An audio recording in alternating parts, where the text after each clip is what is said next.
Welcome back to the Skilled Builders Guild. Thanks again for watching. Today we're taking a first look, although you've probably already seen it, run and review of the newly released Jeep Gladiator Motobilt edition from Axial Adventure. They're not Axial Racing anymore. They haven't been for some time. But here it is, the 13.9-inch wheelbase. It's a long boy, but also a short boy. New Jeep Gladiator. There are two different colors. This nice Sarge green, that's the Jeep color, and then I don't know what do they call them, this SBG tan. I'm not going to read you a bunch of stuff on the box, but I'll show you what's in the box. Obviously you get the box, you get the Jeep, not another Jeep. You get the SLT3 radio. You know it's an Axial product because it's got a green button on it. That's a 3-channel radio in case you weren't aware, because this truck has dig. You also get a quick start manual, a couple of extra bits and pieces, including a couple of different battery hold down straps, some plastic bits for when you replace the dig servo, and a couple of additional stickers that aren't on the truck. License plates and some bumper stickers. The same tired bumper stickers. That's all you get. There are no batteries for the transmitter. There's no battery or charger with this truck, but you do get this really nice looking truck. And I think that Axial has done this one right. The first Gladiator that came out was on portals, which is fine, I guess, but they've gone ahead and updated it for the modern era. It's very much still the front end. I think nothing has changed up front in terms of the body, but there are some new plastic molded accessories that really do set this apart. Namely, fender flares. These are a much more aggressive, more narrow fender flare to allow for a much larger tire. I really like this new Baja Designs light bar. I think they did a fantastic job of making that look very realistic. It's non-functional, however. The mounts that tie into that light bar are really nice as well. That's all new as far as I know. I think the Baja Designs license is pretty new to Axial. I'm really glad they got that because it definitely looks cool. And it's nice to have licensed real stuff on your truck, because then you can buy the full-size stuff. That's how this works. It's a trickled up effect, I guess. And we've got some additional LP6 Baja Designs lights up front here, tied into this nice little Stinger bumper that does have a fair lead. I don't know if that's a functional fair lead. We'll check that out in a moment. There is also a non-functional molded winch back there that I think is a nice addition as well. Let's go ahead and flip this around and get a good look at this new rear end, which is pretty exciting. They did some cool stuff here, and I think it looks fantastic.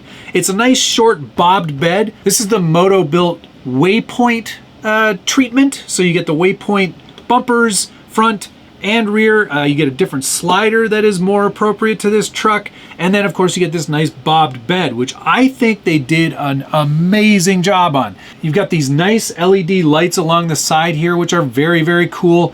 This whole like mole style pack out with like a tray up top. There's a power take inflating system here. Then you also get a jack on the back here. It's really nicely kitted out. I definitely think they really did a good job on this. This plate isn't included. That's one of mine.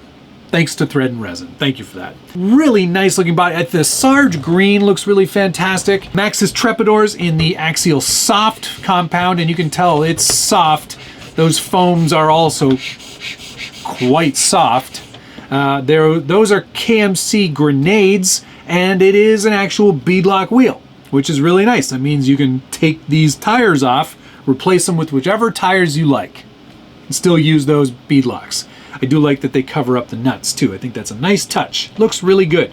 Only major change underneath is that it is now rocking straight axles. Finally. So much better. I wish that they were on a 90mm shock instead of the 100mm shocks that they include. I just think it's way too much travel for a truck like this, and it tends to get it a little upset even on more basic terrain. They've updated the panhard mount. So now we've got a whole new panhard mount up front, so that should hold together even better. Otherwise, it's a good looking truck. There are a couple of things that I found to be a little disappointing. One, there is no interior in this truck. It is interior-less, which is kind of disappointing for sure. But luckily I have friends in high places. Josh was able to create, and I was able to print his half interior.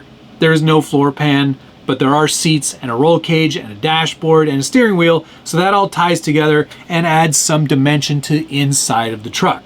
I wish that Axial had included an interior. I think that would have been sort of icing on the cake, but otherwise I think it's a pretty decent package. One other nice thing to mention about this truck is how easy it is to get the body on and off, finally.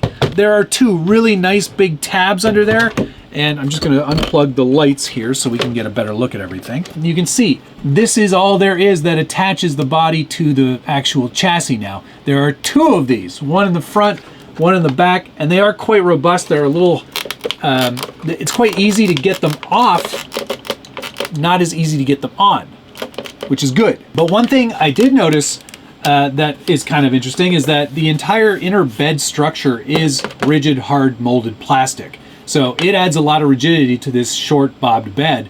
And I honestly, I gotta say, I think this is probably one of the best looking trucks they've done. I know it's weird to say that because it's bobbed, and a lot of times a bobbed bed looks weird, but I don't know, Motobilt kind of got it right with this one, so I have no problems with it. I think it looks really good. Another small concern of mine that should probably be yours too is the thinness of the Lexan around the bottom portion of the body. And it is quite flimsy down there, and it does tend to sort of buckle naturally.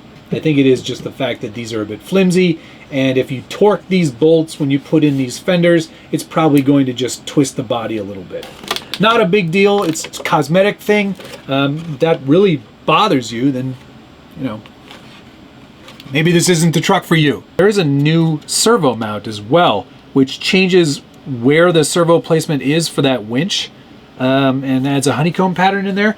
I don't think I've seen that before. I think that is new as well. I'll pull out my SR5 in a moment just to get a good look to make sure. This is the S683 metal geared servo from Spectrum.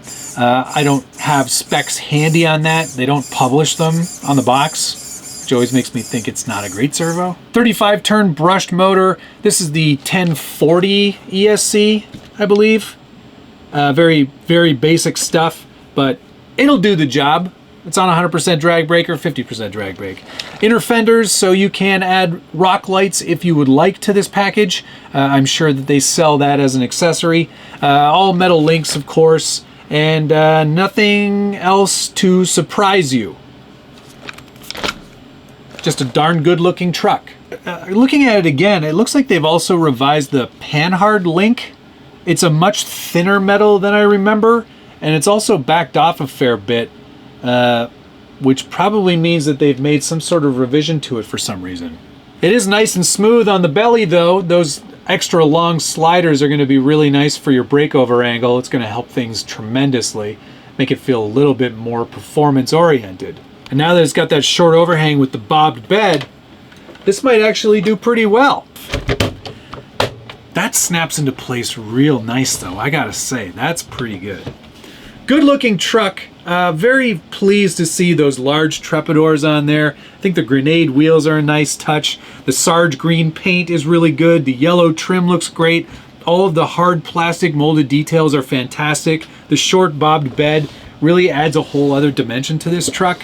It's got a nice aggressive look to it, and I'm really, really happy with its overall looks. If looks is something you're into, you might look, oh boy. You might want to look into the channel membership here on YouTube, where I share all kinds of behind the scenes content, tips and tricks, how-tos, travel logs, all sorts of additional bonus content you cannot see anywhere else. It's a great way to share a little bit more with my community, and thank you to all of these loyal ding-dongs for being a part of that community and making it so great. If you're interested in that, link down below. So that's probably enough talking about it on the bench. Let's get it outside and see how it does.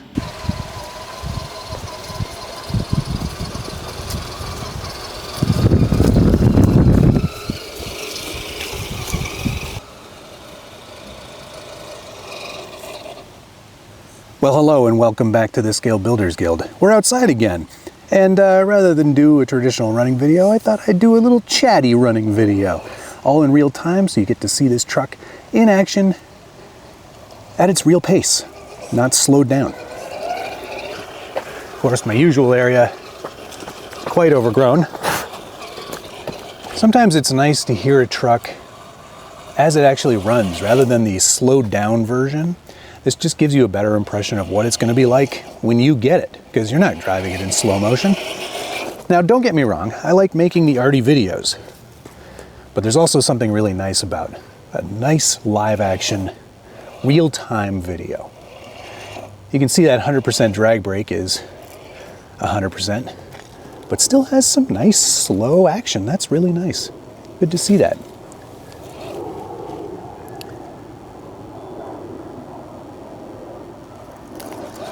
It is hard to modulate at this super low speed, that 1040, I think it's a 1040, it might be a 1060. It doesn't really have the same sort of play as like a, you know, a nice brushless setup. That's okay. It is an RTR after all. Now, we're not likely to find any surprises with this Gladiator. It's a longer wheelbase. That's probably going to be the biggest surprise. But I think overall we're going to find that the general performance is going to be right on par with most SCX 10.3s. I think Axial really absolutely nailed the look of this truck. I think the shortened bed with those LED lights built into it really kind of accentuate how cool it looks. It's a really unique truck. Until everybody has one. Let's see what the speed is like here. Oh yeah. Plenty of speed for a brushed motor on 3S. I am running 3S.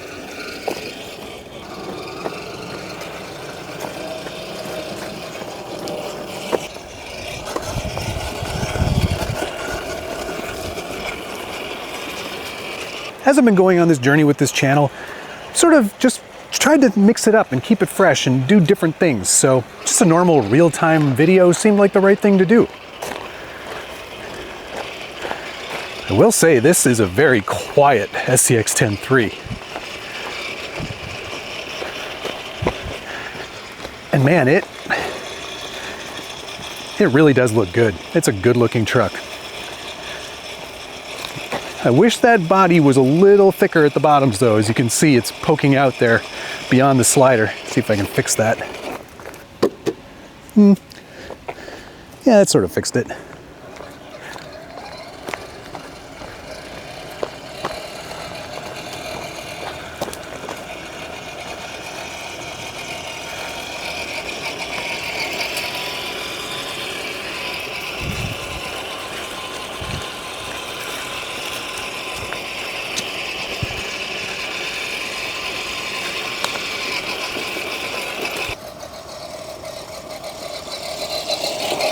I really like the addition of the Baja Designs elements.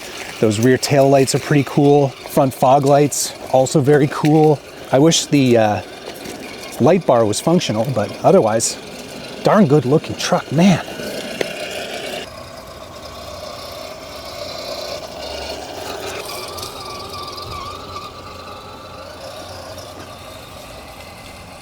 Hopefully this video isn't just a bunch of me breathing.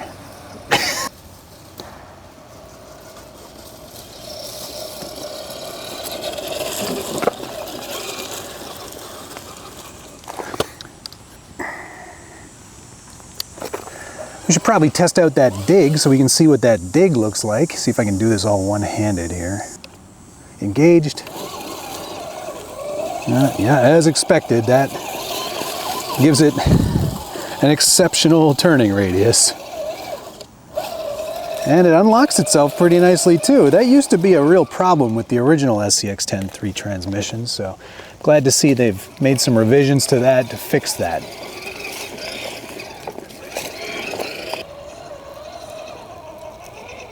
Those meaty Trepadors doing their thing. Do like that tire a lot.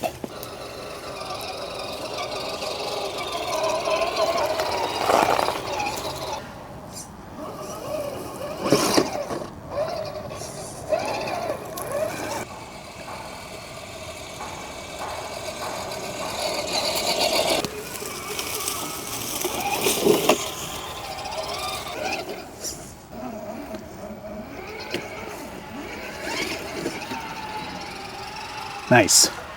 Now, I didn't bring any rod ends on this trip, so I hope I'm not going to need them. I've become the rod end king. Now, if I was going to get a tick, this would be the place. There goes a duck friend. Bye-bye. This is one of these areas in town where you're like, this is in the city? Like, incredible. Such a beautiful area. I believe that this is a catch basin for all of the rainwater runoff. But it is a nice environment. It's really nice that we have this. Very lucky.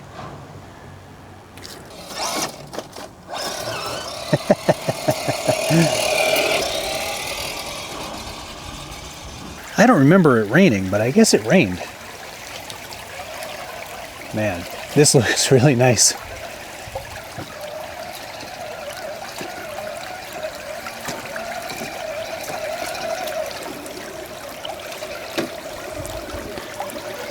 Bonus water action. That's nice. That just looks so good.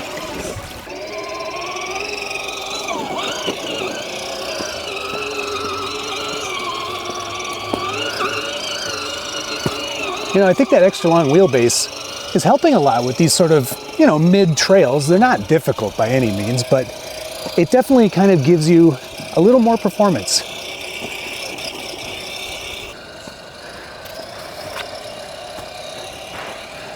Is performance the be-all end-all for you, or is a nice, simple trail ride just as relaxing and enjoyable? Throw a comment down below. You know I love reading through your feedback, and I try to answer as many of those comments as I can. Of course, if you're enjoying this video and you like to see trucks driving in the woods, hit the like button. Subscribe if you haven't already. Ring that notification bell so you get updates anytime there's a new video from the Scale Builders Guild. I'm really enjoying the whole package that Axial put together with this new Gladiator. Really like the shortened bed. Really love the scale details they added. Like that new interior that Josh made. And overall, I think it's a really fun little truck. That's gonna do it though. Thanks so much to Axial for sending this my way. And of course, to you for watching. See you again next time.